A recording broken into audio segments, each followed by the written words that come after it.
একটা পার্টি অনুষ্ঠানে নাচগান করতে হবে বলে ৫ জন ছেলে আমাকে একটি পার্টি অনুষ্ঠানে নিয়ে গেল।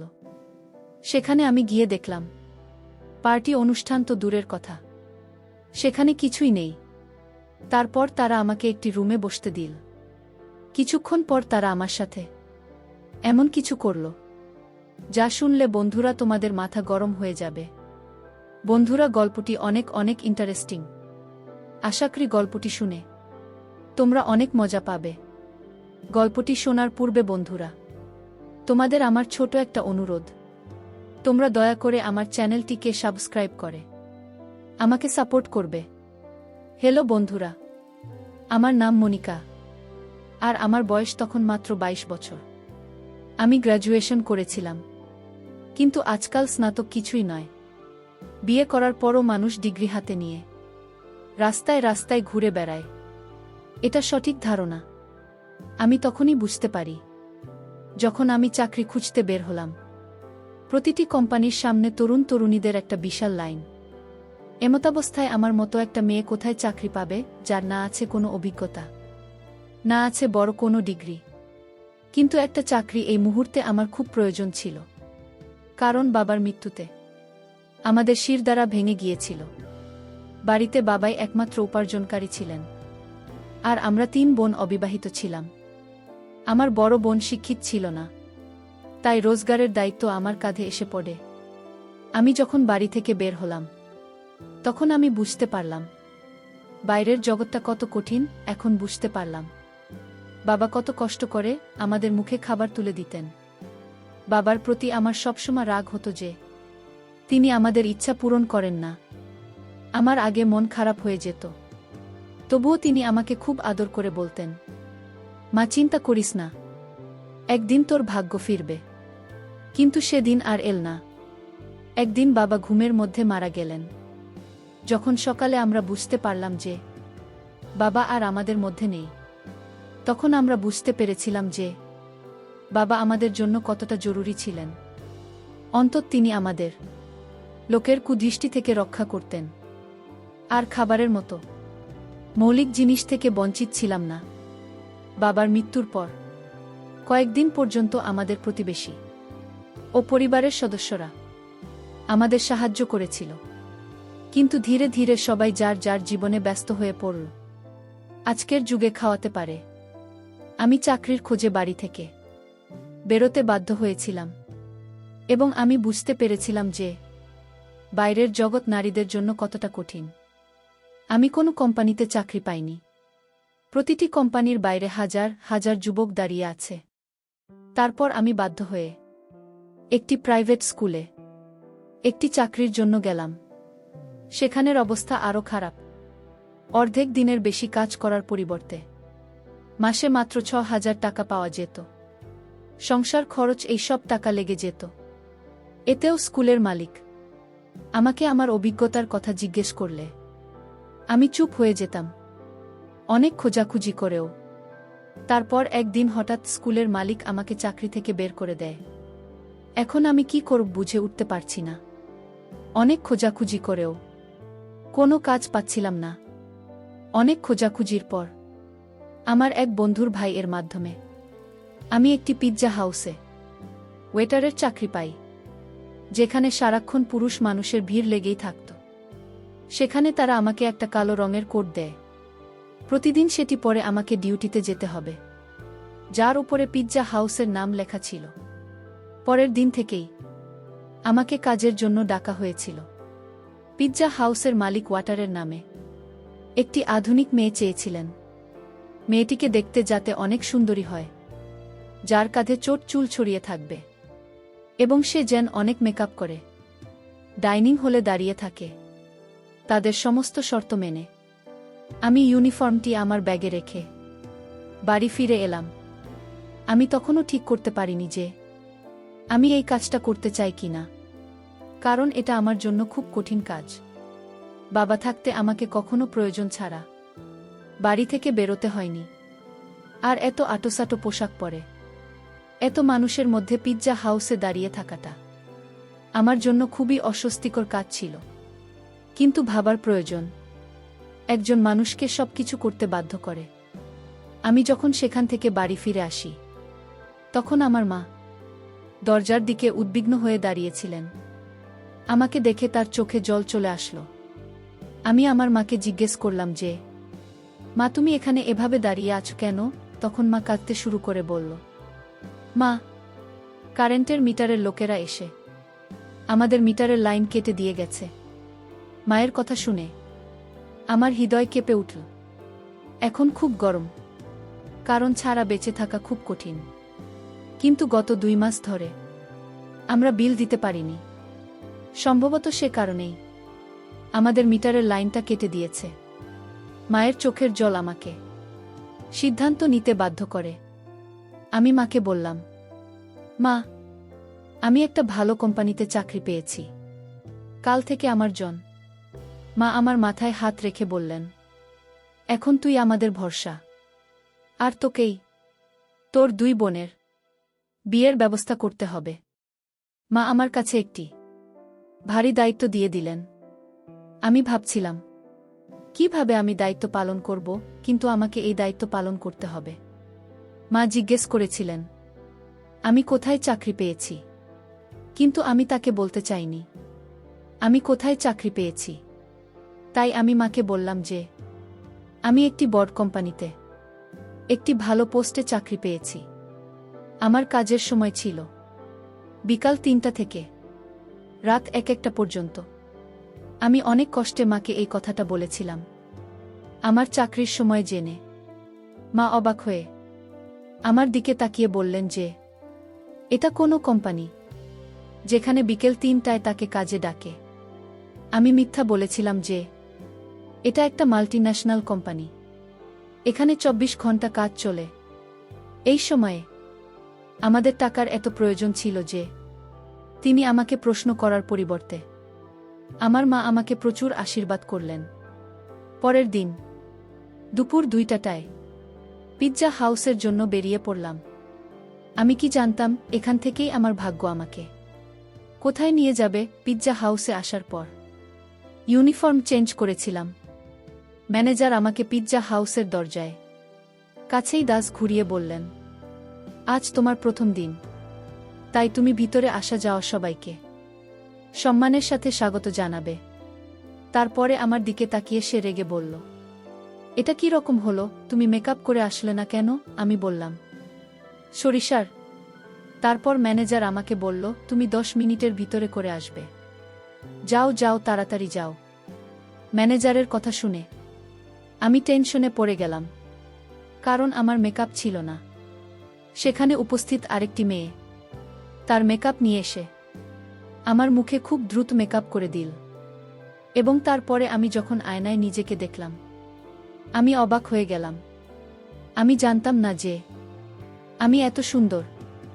আমার গায়ের রং ফর্সা, কিন্তু একটু মেকআপ করার পর আমি পুরোপুরি উজ্জ্বল হয়ে উঠলাম। আয়নায় নিজেকে দেখছিলাম। তখন মেয়েটি বলতে শুরু করল যে এই পিৎজা কোম্পানির মালিক তোমাকে শুধু তোমার সৌন্দর্যের জন্যই তোমাকে এখানে রেখেছে, নইলে কাজ করার জন্য তো অনেক লোক আছে। আমি তখন জানতে পারলাম যে আমি আমার যোগ্যতার জন্য নয়, আমার সৌন্দর্যের কারণেই কাজটি পেয়েছি। কাজের প্রথম দিনটি আমার জন্য খুব কষ্টের ছিল। আমি 3টা থেকে দরজায় দাঁড়িয়ে আছি। এখানে আসা নারী পুরুষদের স্বাগত জানাচ্ছি। মহিলাদের সংখ্যা খুবই কম, বেশিরভাগ পুরুষরাই এখানে আসত। শেষের দিকে আমার পায়ে খুব লাগছিল। তারপর প্রথম দিন ছুটি শেষে বাসে ধাক্কা খেতে খেতে রাত 1-2টার দিকে বাড়িতে পৌঁছালাম। মা জেগে আমার জন্য অপেক্ষা করছিল। আমি মায়ের সাথে বসে খাবার খেয়ে তাড়াতাড়ি বিছানায় শুয়ে পড়লাম। আমি বাবাকে খুব মিস করছি। একটু সামান্য বিষয় নিয়ে আমি বাবার সাথে রাগারাগি করতাম। তারপরেও বাবা মাকে সান্ত্বনা দেওয়ার চেষ্টা করত। রাতে খাওয়া দাওয়া করে আমি পায়ের ব্যথায় ছটফট করতে করতে বুঝতেই পারিনি কখন যে ঘুমিয়ে পড়েছি। পরের দিন আবার 2টার দিকে বাসা থেকে বের হলাম। আজ আমাকে দরজার কাছে দাঁড় না করিয়ে অর্ডার নেওয়ার কাজটি দেওয়া হয়েছিল। এই কাজটা আমার কাছে প্রথমে কিছুটা সহজ মনে হয়েছিল, কিন্তু কিছু সময় পর বুঝেছিলাম এই কাজটা মোটেও সহজ নয়। আমি যার কাছে অর্ডার নিতে যেতাম, প্রায় পুরুষরাই আমার দিকে হা করে তাকিয়ে থাকত, আর আমাকে এটা সেটা জিজ্ঞেস করত আর হাসত, এবং জবাবে আমাকেও হাসতে হতো, কারণ এটাই এখানে কাজের নিয়ম। তারা ইচ্ছাকৃতভাবে অর্ডার দিতে অনেক সময় নিত। মাঝে মাঝে অর্ডার দেওয়ার সময় আমার এত কাছে আসত যে তখন আমার খুব খারাপ লাগত। এখন আমি ভালোই বুঝতে পারছি যে এই পিৎজা হাউসটি ওয়েটারের কারণে চলত, কারণ এখানে প্রায় সবগুলো ওয়েটার সুন্দরী সুন্দরী মেয়ে, যে কারণে এখানে বেশিরভাগ পুরুষই আসত শুধুমাত্র মেয়েদের জন্য। এভাবেই চলছিল আমার চাকরি। আমি সেখানে খুব ভালোই ছিলাম। এভাবে চলতে চলতে আমার চাকরির প্রায় 1 মাস হয়ে গেল। সেই 1 মাসে অনেক কিছু ঘটে, যা আমার জন্য খুবই অদ্ভুত ছিল। পুরুষদের অর্ডার দেওয়ার অজুহাতে কাছে আসা এবং ডবল মিনিং যুক্ত শব্দ ব্যবহার করা। কিন্তু এই চাকরির সবচেয়ে ভালো জিনিস হল বেতন ছাড়াও এই 1 মাসে প্রচুর টিপসের টাকা জোগাড় হয়েছিল। সেই টাকায় আমি বিদ্যুতের বিল মেটাতে ব্যবহার করি। ধীরে ধীরে পিৎজা হাউসের পরিবেশে অভ্যস্ত হয়ে পড়ি চাকরি করতে করতে। এরই মাঝে আমি একটি অদ্ভুত ব্যাপার লক্ষ্য করতাম। প্রতিদিন সন্ধ্যায় 5 জন ছেলে পিৎজা খেতে আসত কোনার টেবিলে বসতে। সেই টেবিলটা ছিল আমার ভাগে।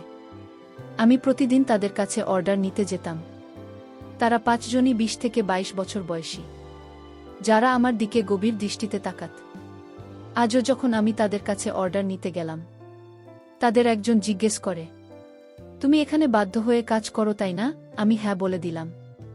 সে সাথে সাথে তার কার্ডটি বের করে আমার সামনে রেখে বলল, তোমাকে খুব ভদ্র মেয়ে বলে মনে হচ্ছে। যদি তোমার কোনো সাহায্যের প্রয়োজন হয় তবে দয়া করে আমাকে স্মরণ করিও। আশা করি উপকার পাবেন। আমি কিছু না ভেবেই কার্ডটি তুলে আমার কোটের পকেটে রাখলাম। আমি যখন কার্ডটি নিলাম, সে তখন একটা মুচকি হাসি দিল। আমি জানতাম না যে এই হাসির ভিতরে এক অদ্ভুত ব্যাপার লুকিয়ে আছে। এই হাসির ভিতরে আমার জীবনের সবচেয়ে কঠিন সময় আসবে। তারপর এভাবে বেশ কিছুদিন ছেলেগুলো আসতে থাকল। প্রতিদিন আমি তাদের অর্ডার নিতে যেতাম। তাদের একজন আমাকে মাঝে মাঝে বলতো, তুমি কত সুন্দর, সত্যিই তুমি একটি ভালো মেয়ে। একটু একটু করে কথা বলতে বলতে তাদের সাথে আমাদের বন্ধুত্বপূর্ণ সম্পর্ক হয়ে গেল। এভাবে দেখতে দেখতে 2য় মাসও পার হয়ে গেলাম। একদিন চাকুরি থেকে বাড়ি ফেরার পর মা আমাকে বলল যে, মা মনিকা, তোর বড় দিদির একটা ভালো সম্বন্ধ এসেছে। তারপর বড়দিকে দেখে অনেক পছন্দ করেছে, আর তারা তাড়াতাড়ি বিয়ের কাজটা সেরে ফেলতে চাচ্ছে। মায়ের কথা শুনে আমি টেনশনে পড়ে গেলাম, কারণ সবেমাত্র আমি বাড়ির খরচ বহন করেছি। বিয়ের দায়িত্বের কথা ভাবতেও পারিনি।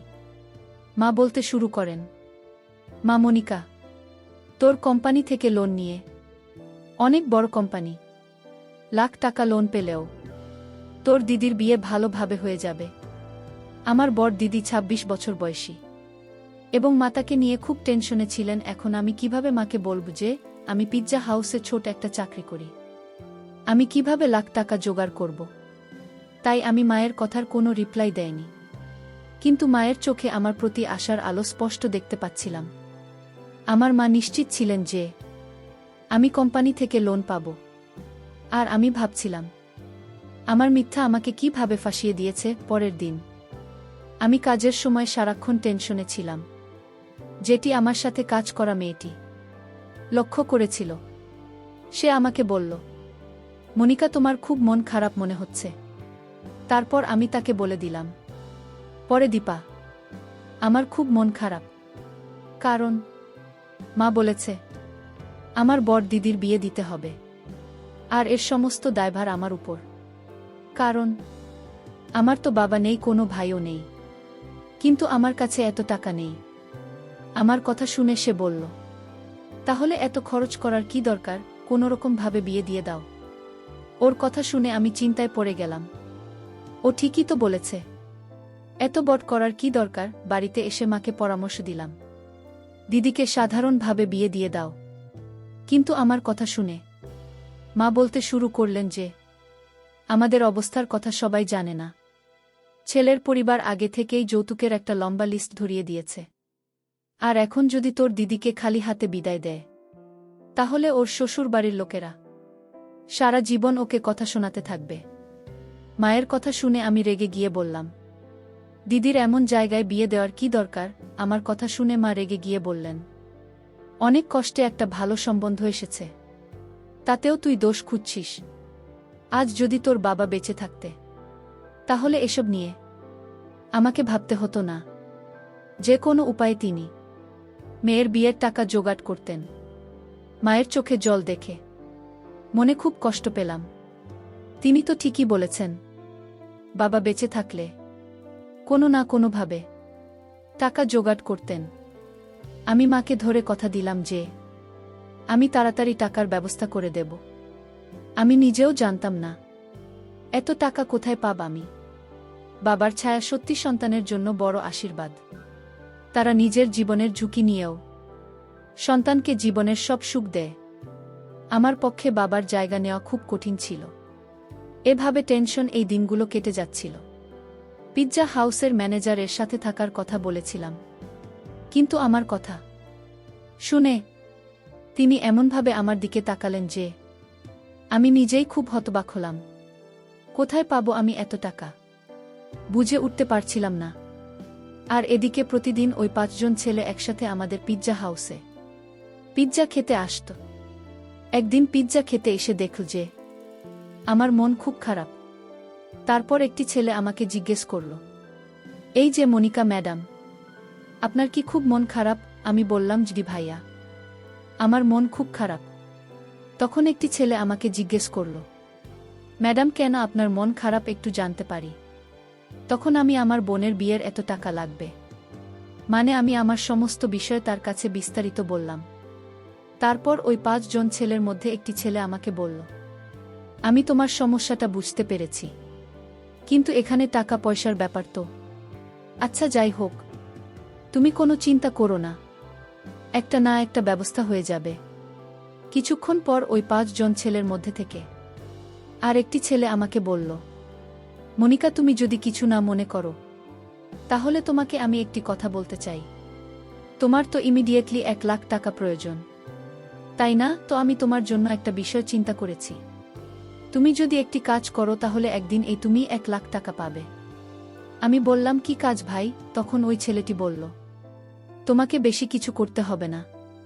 তুমি একদিন আমরা 5 জনের সাথে একটি পার্টি অনুষ্ঠানে নাচগান করবে। জাস্ট এইটুকু করলেই তোমাকে আমরা 1 লাখ টাকা দিয়ে দিব।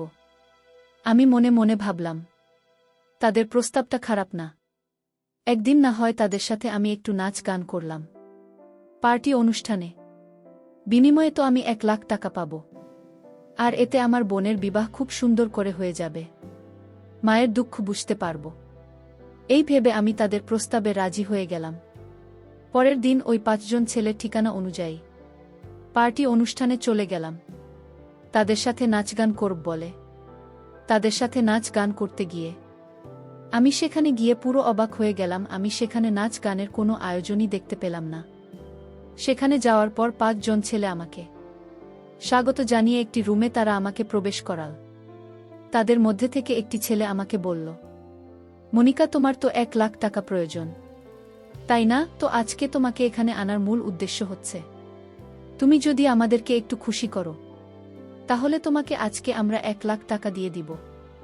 ছেলেগুলোর কথা শুনে আমার মাথায় আকাশ ভেঙে পড়ল। আমি তখন কি করব বুঝতে পারছিলাম না।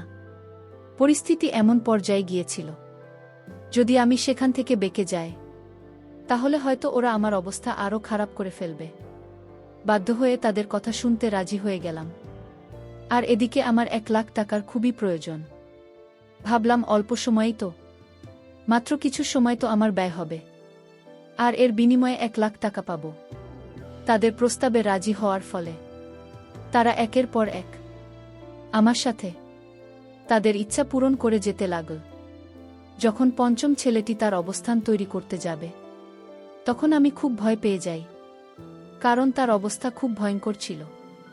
আমি তাকে অনেক কাকুতি মিনতি করেছিলাম, কিন্তু কোনো কাজ হলো না।